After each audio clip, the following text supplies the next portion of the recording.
And good afternoon, racing fans. Welcome to Hawthorne Racecourse for a Sunday afternoon of thoroughbred action. Jim Miller and Emily Gullikson up here in our mezzanine level studio on a toasty Sunday here in the Chicagoland area. Temperatures approaching 90 degrees today, sunny skies, fast main track, firm turf. Emily, with these warmer days, we have shorter post parades, so we do always want to remind everybody, make sure they get their wagers in early so they don't get shut out. Yeah, it is a warm day here in Carryover City because we have carryovers in the late pick 5 and in the super high 5 and a good sequence we've already discussed a little bit. But as you mentioned, hotter weather, the horse will take a little bit longer to get out on the track, and I'm sure we'll see plenty of them hosed down and kind of point that out when we see it. Yeah, and that's the thing that you have to notice. There's hoses when they walk over to the paddock, as well as a lot of them have the buckets of ice water in the paddock to keep those horses cool throughout the course of the day. But again, shorter time on the track to keep them limited from their exposure to the elements. The 10 race card today, as you mentioned, the big one is the carryover in the late pick 5, because unfortunately with scratches there is no high 5 today, sadly, in the last. Oh, that's right. Because there were some scratches. Pick 5 starts in race number 6. That carryover $5,740. Good sequence today for that late pick 5. Little light early, but you know what, with so much competition, Ellis has a lot going on. Saratoga has their races going on. Woodbine, Monmouth, a lot taking place today. Del Mar later on in the day too. So earlier in the day, we kind of find our footing, and then later in the day is when things will take off. But in the opener, it's a good field. Even though there's only 4 in the spot, it was a better field with Congrats on 50 in here. But with this field of 4 $50,000 claimers, non-winners of 3 races lifetime, they go 5.5 furlongs in the first, Emily. And right now, it's not Baxley as your favorite. It's actually Good Apple sitting at 2-5 on the board in the opener. Yeah, I'm a little surprised because I thought number 5 Good Apple would be the alternative to Baxley in here, but it looks like Baxley is now the alternative to Good Apple. Again, we have 24 minutes to that first post, so things could change. I think Baxley is probably the most likely still in today's race shape. He's drawn outside the other speed and absolute chaos. Should be able to get that right pressing trip. Good Apple's in the right spot to compete and obviously getting some attention in live right now as we're seeing 2-5. Good Apple's been very good throughout the course of the meet as well. This is a horse that we saw back on opening day run very well in breaking its maiden, and has just continued to run good races since then. Going to be a solid factor in this spot here, but Baxley again I think will be the one to beat. I think that one will go favored come post time, but we'll see right now. 2-5, a lot of early action there to Good Apple in the opener. Second race on the card is the third leg of the helicopter series, a 1.1 miles in this spot. It's a field of 5 to line up. Complexion of this race changes quite a bit because you don't have Dick Best, who won that last leg, so now Double Thunder is going to be the horse that will take all the action. Had to work a little bit though in that last out, was chasing through the lane. I laid it as a very heavy 3-5 favorite in here. I still think Double Thunder wins, but I think it may bring some others into the mix a little bit more, and we'll just have to see what the prices are for race number 2.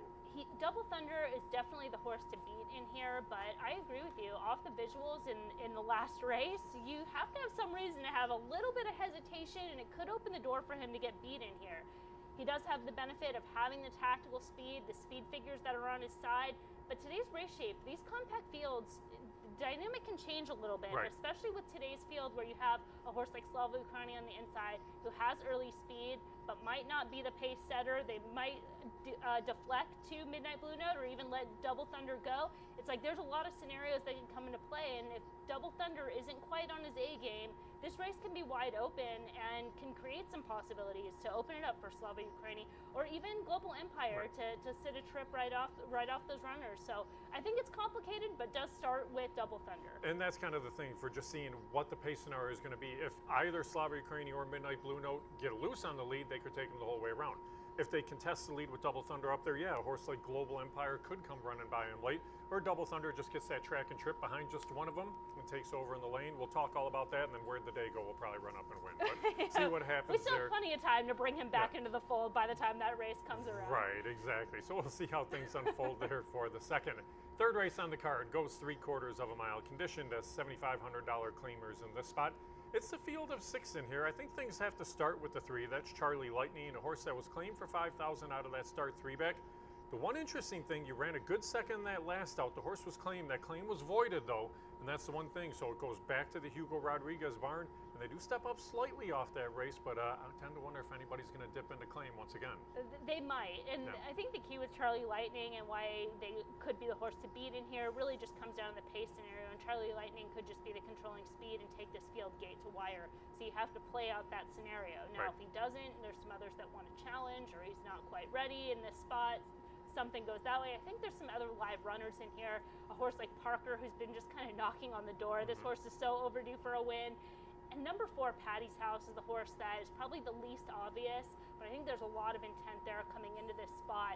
So I'm going to keep my eye on those other 2 runners in here, but it's going to take Charlie Lightning not running his race or getting that trip on the front end. Yeah, I agree with you. And I agree with you on Patty's House. I think this is a horse that is spotted better here today. This is a horse that I think is actually better sprinting. I think is better here at Hawthorne. So glad to see them coming back from Horseshoe, Indianapolis for this spot.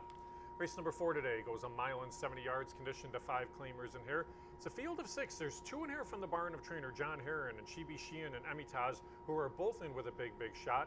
I went to No Nanette No on top, though, but I saw you were making a case for Niff in this spot. I want to hear this one today. Yeah, well, you know, since the beginning of the meet, started to see some life out of Niff. Like, coming back around, finding that form, and since been running in just some tougher spots. Those races on the turf, the higher conditioned race, the form and the figures have held up. Not quite on the level of that competition, but could fit right in at today's level. So if you're looking for an alternative, there's also a scenario with the pace where you have Chibi Sheehan and Emitaz, the 2 Heron runners that have some early speed that are likely going to be joined by Cairo Summer. Cairo Summer from that outside post is probably going to have to get over established position. Number 2, Morning Line News, has early speed. And so the 2 horses that we went to are kind of those stalking runners, Niff and No Nanette No, to kind of get that trip. So I think we saw different horses, but saw it similar in that sense. And I agree with you there. I mean, No Nanette No, I just think has a little bit better form coming into this spot here. Solid at the distance, decent over the racetrack, going to get that pace to chase. I can't see the 2 Heron runners going and duking it out on the front end. I think if she breaks, Chibi Sheehan is probably the faster of the 2, but it's just getting out of the gate and getting out of the gate well, because she stumbled badly in that start 2 back. But she's faced much tougher in Izzy's Monster in those last couple. So see what happens there on the drop in race number 4. Race 5 today is a race that we talked about this morning with Steve Simonovich. Here we go, 5/8 of a mile on the turf course. Scratch the 4, Honor and Principle in the spot. Leaves you with a field of 7 to line up today. You can look to a few different runners in this spot. I ended up going to Midterm on top. You have Miller Emily Maverick, who's going to come from the clouds in here. And that's always something that concerns me a little bit with a horse closing that far back on the turf.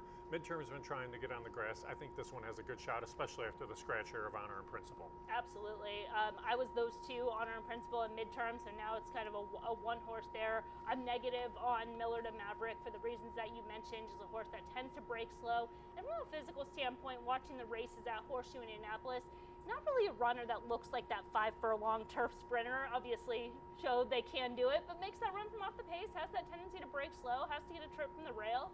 And I think Midterm's going to get the jump, and Midterm's got numbers that are right on par. Another horse that's just, I don't mind this switch to the turf, even if this was on the dirt. I think just Midterm catching the right field, today's the day. Yeah, I think Midterm, I mean, they've been trying all along to get on the grass, and it's just one of those horses where when they come off, you know you're still going to get a check, so you might as well stay in, and that's what they've been doing with this horse. I just think he steps up. I think he's going to be much better on the turf. 5/8 of a mile in the sprint, I think will suit him just fine. Should be forwardly placed in this race as well, so we'll see just how things unfold, but I think he outkicks Lone Return to the front and then takes him all the way around there. And the rider change, too, is notable as well. Yeah, David Cohen, right, picking up the call there on Midterm in race number 5. Race 6 today starts at a 50-cent late pick 5 wager. Again, that carryover today, $5,740. Scratch the 9, Dastardly Deeds. That one's back in on Thursday. Scratch the 10, We Miss Arlington, the main track only. Leaves you with a field of 8 to line up in here. You and I kind of saw things similarly for this race. Professor Higgins with the turn back in distance, but I think this horse is just sitting on a big performance today. Yeah, the distance change, considerable class relief, just to move up naturally. The 3rd start off, has the form coming in, just has been consistent, should just get the right trip. But with that said, is one that does come from a little bit out of it. It is 5.5 furlongs, so playing that sequence, it's not one I could single because of that run style. Gives me a little bit of hesitation. So I used Ravenstown as well because I know at least that one's going to be forwardly placed. Same thing with Succession, and I upgraded the 7 after our conversation as well. Freeze on, one that just kind of, I don't want to lose that horse. They make too much sense to leave off completely. But Professor Higgins is kind of my A horse, but used a few others just because of the run style. Yeah, and it is the potential to spread in this race for sure. And Professor Higgins is the one that I think gets the right setup, but from the inside when you're coming from off the pace, a lot of things have to go your way. So we'll see what Professor Higgins shows us. I know Steve Simonovich mentioned the 5 Poncho Attack, who's run much better races in those turf sprints in those last 3 starts. So this is a horse that definitely moves up in this race too. Curious to see what the betting is as we go into that spot. But again, with the carryover, definitely worth jumping into in the 6. 7th race has Illinois maiden allowance runners in this spot. It's a big scratch. Take out the 6th Lally in here for a couple of reasons. You lose your favorite and you lose some of the pace in this race. Here's what it leaves you with. It leaves you with a 6-year-old first-time starter on the outside. Leaves you with a horse making its debut from the rail, and then you have a couple other first-timers and an 0 for 22 horse. I moved up the 4 Murphy's combo. I ended up going with Sanitarium on top, but not a whole lot of confidence really in anyone this race. Yeah, I'll be bird's eye on those doubles, Yeah. trying to get any clues possible to see what's going on. But this is a race that, I didn't have a lot of confidence in Lally to begin with, so I was going to spread. And now at least you're like, okay, I don't have that anchor horse. That Right. at least if nothing else works out, at least that one's gonna be there. Sanitarium we talked about as far as being the 6-year-old mare, has a solid works. And could just be ready because you might not have another chance after you've waited this long. And the 4 is kind of one we all sort of just talked ourselves into. Said, oh, here's a second-time starter who's getting a rider change, a class drop, has the fitness, has every license to improve in the second start. This is the perfect spot. Joyzella, as you mentioned, the Ophir record, but it's a little bit less Ophir when you just kind of isolate those state-bred races. And now, catches a softer spot and is just kind of a known commodity, and you're going to get a price. And at the end of the day, you could sit there and say, oh, Joyzella, she made sense. She's the fastest horse in the race. Like, of course she won. That made sense. And then the other first-time starters, you just don't know. So that race is so tricky. Tricky. I'm going to try to get some clues, but I used them all on some combination. I already put some of my tickets in, but there's a race where every single one is covered just because I have no confidence. And there should be no standout horse in this field. I'll be curious to see the odds board, see who the money goes to. I think it's going to shift actually to the inside horse, Isabella's Beauty, just based on connections alone there. But again, we'll see how things kind of unfold there in race number 7. In the 8th, we have a couple of scratches. I know one you're not happy about with the 1 Think Blue coming out of here. The 5 Signature Street in this spot. Tis a Country Girl on the outside, 5-2 morning line favorite. I actually liked April's Gem in this race. I know Steve Simonovich liked Silky Warrior. You had like Think Blue.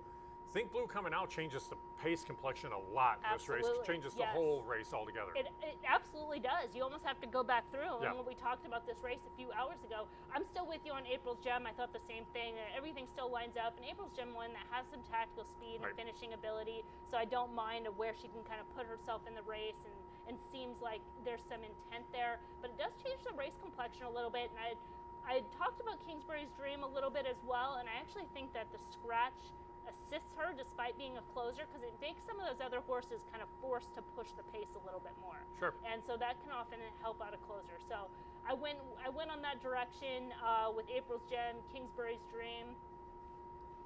After the scratch. And when Vance Childers has 2 horses right next to one another. So Romantic Attack could be a key horse for Kingsbury Dream. As Romantic Attack could be one that goes out there and keeps things honest up front.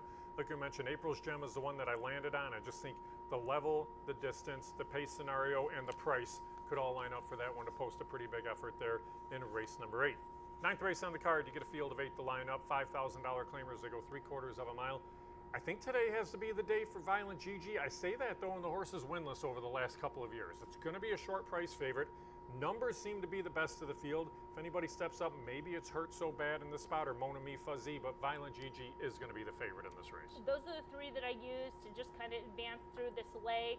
I agree, Violent Gigi, as good a spot as any to ever get that win. But with that said, has come up short, even with a winning effort on the day, has come up with that second place finish.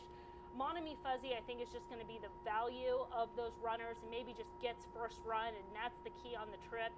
But getting first run is going to have to run down Hurt So Bad. It just could be the speed of the speed. Even with Ironman Richie in the field, I think Hurt So Bad is a little bit quicker. So there's kind of that scenario where Hurt So Bad could be the front runner that steals it.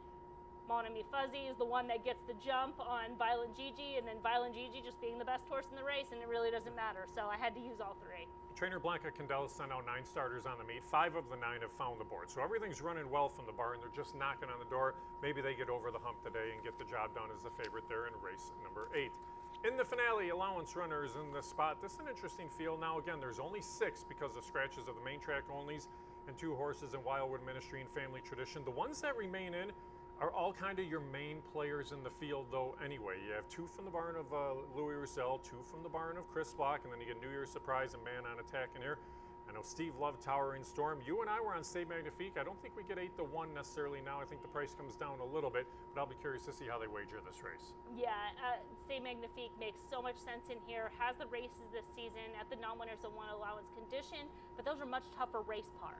And so now finds this group and even softer now with the changes in the race complexion. I would have been happy with even 5-2, so anything above that is fine with me. Just kind of one of those horses that I make my value line a little bit different, and hopefully it's different than the public. The horse that just kind of scared me was the Layoff Runner in number 8, New Year Surprise, because of the back class, because of the back figures, and just the lack of information right now. Not being able to see the horse, not being able to see the board, not being, everything out in front. But that said, I feel pretty confident on Stay Magnifique. Yeah, and we'll see kind of what the betting is here. Towering Storm won rather easily in that last style. Monster in the Midway has run good races over the course of end of last year into this year too. So again, we'll just have to watch what happens. And then Man on Attack, the last two have both been very good starts as well. That's how we see the 10 races today. We're going to flip back and take a look at the field for the opener.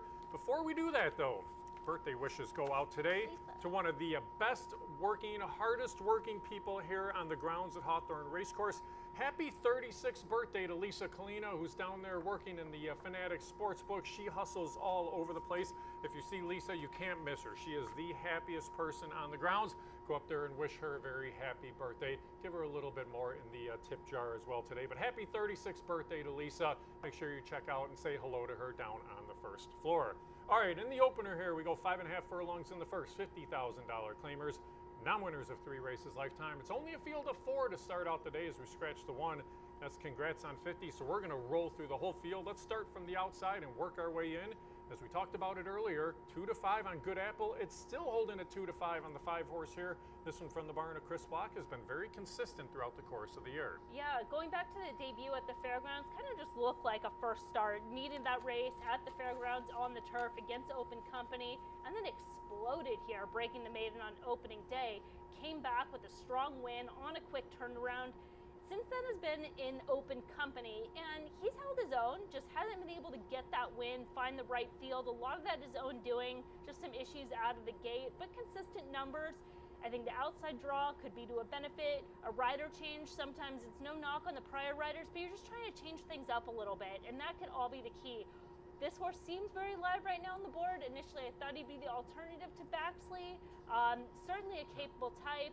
1 to 2 seems a little bit short, even with the scratch. Yeah, I agree with you there. I mean, he's helped by the scratch of congrats on 50, as it may help him just for a little less pressure on the front end. Yes, he's run good races. He just needs to show a little bit more to get over the hump. But this is a horse that's been an Illinois bred that's earned $70,000 on the year. So no real knocks on the racehorse as he sits as your 1 to 2 favorite.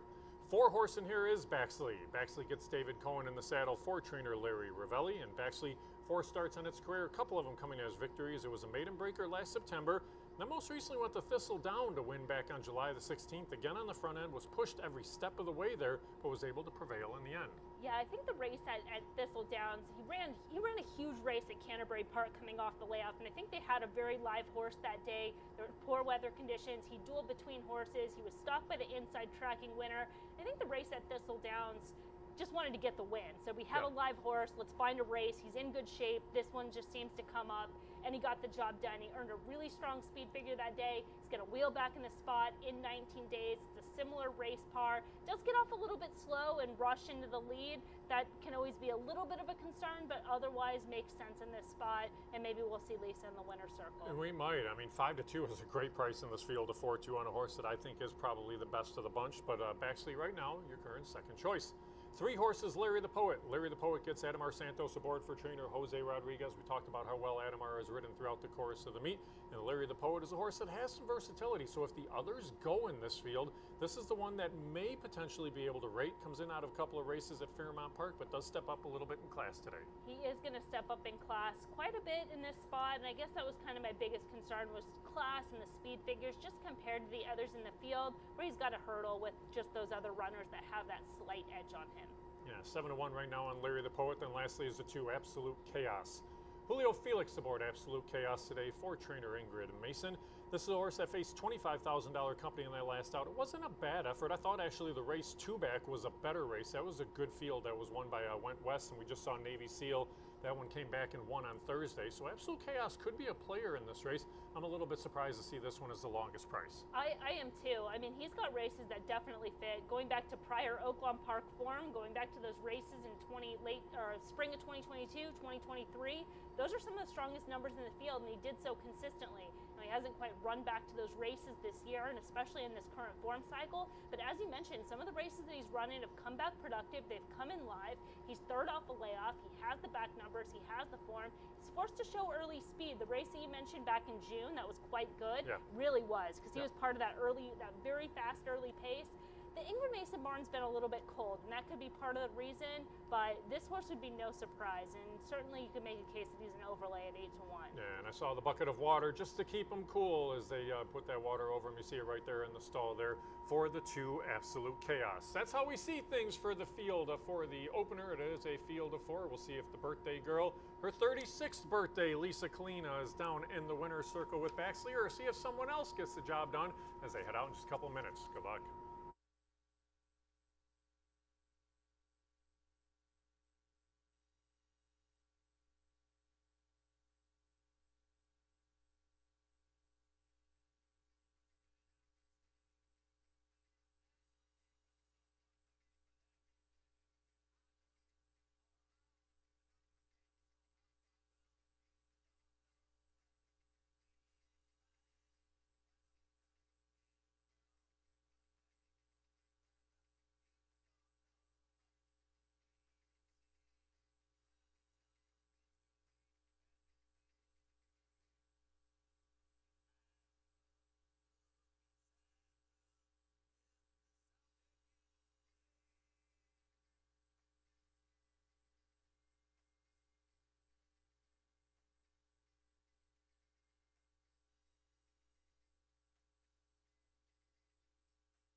Coming on the track for the Sunday opener, they'll go 5 1/2 furlongs on a fast track. Scratch number 1, Congrats on 50.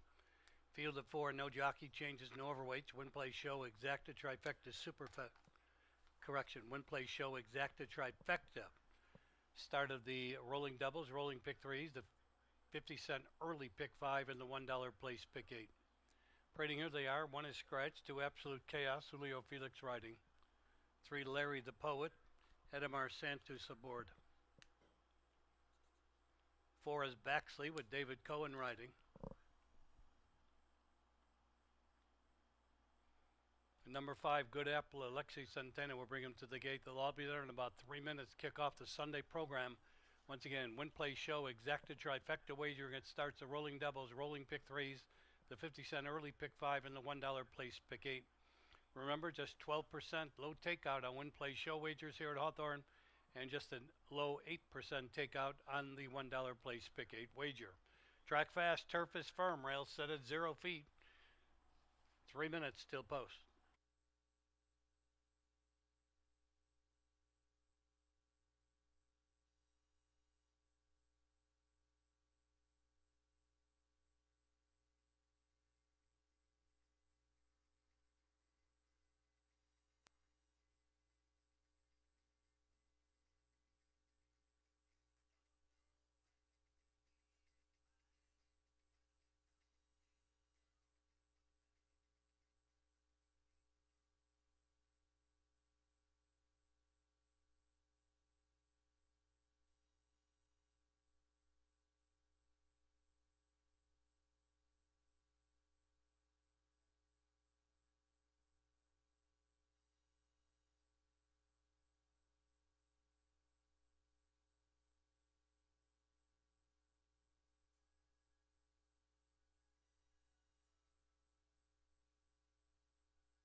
Racing fans, no time remains for you to wager on today's first race here at Hawthorne. First race features rolling doubles, rolling pick threes, 50-cent early pick five, and the $1 place pick eight. We do thank you for joining us today. Wherever it may be across the betting network, the dirt track is fast, turf is firm, rail set at 0 feet. Those will be the conditions all day long. We have a warm day here in the Chicagoland area, no wind to speak of. One carryover, the late pick five, starting on race 6 as a carryover, $5,739. Originally, we had 2 carryovers, but the 10th race high five wager has been canceled, so that carryover goes to next Thursday. More about that later on in the program. They're moving towards the gate, less than a minute for race 1 here at Hawthorne.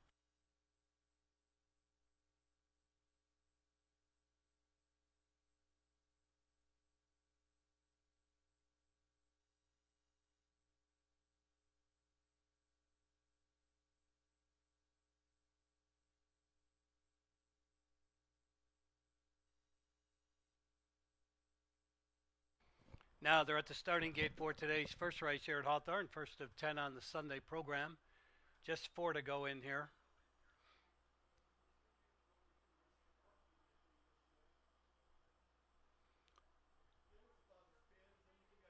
Absolute Chaos is in.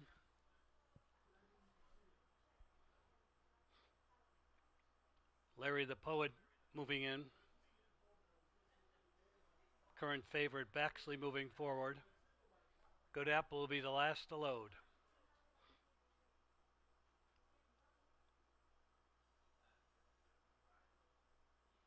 Now they're all in the gate.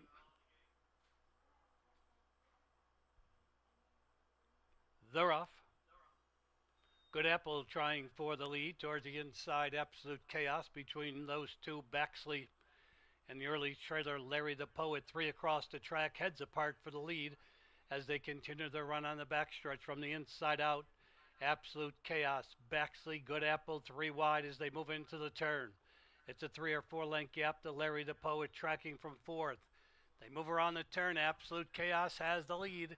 In between horses, Baxley, Good Apple still 3 wide 3rd. 5 lengths back, Larry the Poet starts to move from the back of the pack. At the top of the stretch, Absolute Chaos the leader, Baxley right alongside. Around the turn, they're in the stretch. Absolute Chaos with Baxley trying to get by 2nd. Good Apple trying to re-rally out there 3rd. Larry the Poet 4th. A little more than a furlong to go. Baxley now has the lead, draws clear by 2. Absolute Chaos, Good Apple, and Larry the Poet are coming to the wire. Baxley has the lead. Baxley won by about 4 in the end. It's going to be tight for 2nd between Absolute Chaos and Good Apple. Larry the Poet was 4th.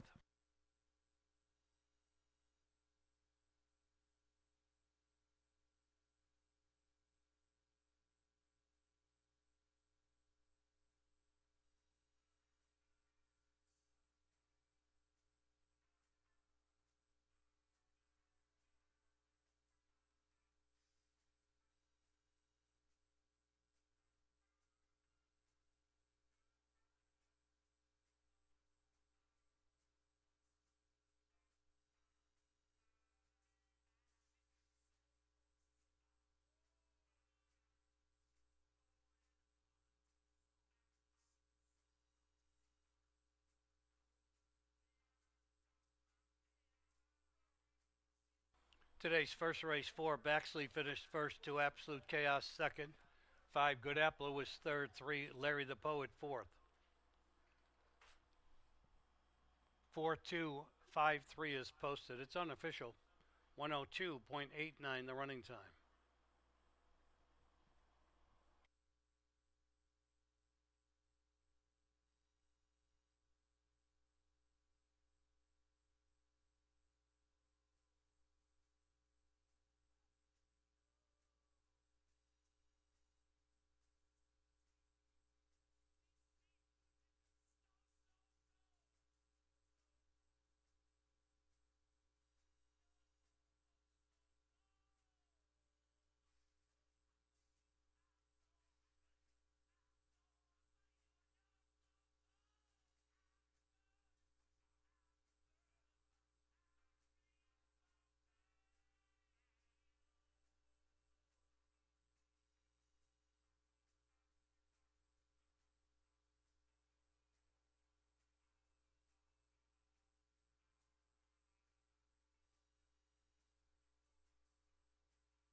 Returning as the official winner, number 4, Baxley. Baxley is owned by Carolyn Wilson, trained by Larry Valley, ridden to victory by David Cohen. First race official, running time 102.89. Prices in a moment.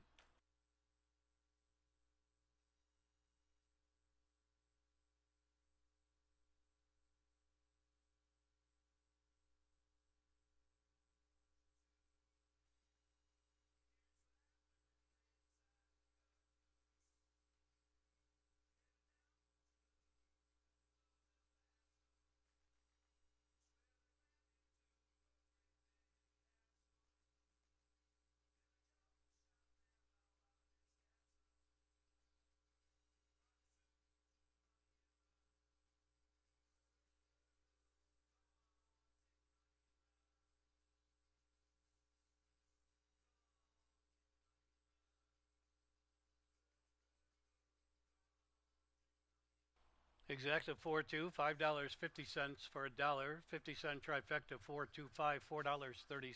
Second race, no changes. Win play show, exacta trifecta wagering. It starts another daily double, another pick 3. And today's 50-cent early pick 4. Here are the changes in your early pick 4 races. No changes in race 2. No changes in race 3. No changes in race 4. Fifth race, turf firm rail set at 0 feet. Scratch 4, honor and principle. Scratch 4, honor and principle in race 5. 6, Uncle Chuckle carries 2 pounds over the program weight. A reminder, there are no jockey changes as of now on the program. Post time for race 2 in 18 minutes at 2:36. In all cases, make your selections early. Thank you.